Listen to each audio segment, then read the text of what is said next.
Hi guys, আজি আমার মাঝে জুবিনদা নাই।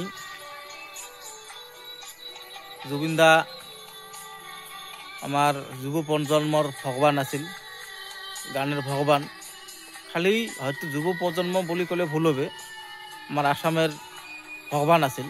আমার আসামের থাকিয়া জুবিনদা না হওয়াতে আমরা আসামের হিরে সম্পদ একটা হারাইলাম, যেই সম্পদটা আমরা কোনোদিনই আর পাবার নই। জুবিনদা আমার আসামের নাম, আমার গোটায় ওয়ার্ল্ডত আমার জন্য দাদা আমার আসামের নামের জন্য কিছু করে গেছে। হয়তো সেগুলি আর কোনোদিনও কারো দম হবার না করে। কিন্তু একটাই কথা, আমার মাথা থেকে জুবিনদা যাওয়া না লাগছিল, কিন্তু গেল কে ইয়ের আড়ত আছে নাকি কোনো? যদি কোনো আছে বা যদি দাদাক যদি প্ল্যানিং করে মারা হয়েছে, তা দাদাক যাই মারছে আমরা আমার আসামের মুখ্যমন্ত্রী স্যারক অনুরোধ জানাই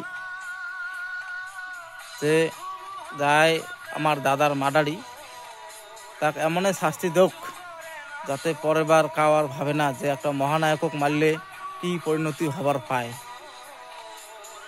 একবার ভাবলে যাতে কাউ আর করি সাহস পায় না। সেই জন্যে আমরা আমার আসামের মুখ্যমন্ত্রী মহোদয়ক অনুরোধ জানাই যে স্যার এই রকমের শাস্তি দাও যাতে কোনোদিন কাউ আর ভাবে না যে এইরকম মহানায়কক মারলে মোর কি পর্যায়ে কি হবার পায়।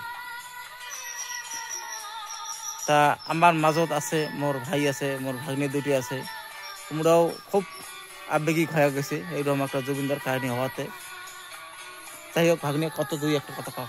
মুখ্যমন্ত্রী স্মারক আমরা অনুরোধ জানাই, যাই এমন ভুল কাম করছে তার কঠোর থেকে কঠোর শাস্তি দেওয়ার অনুরোধ করলাম।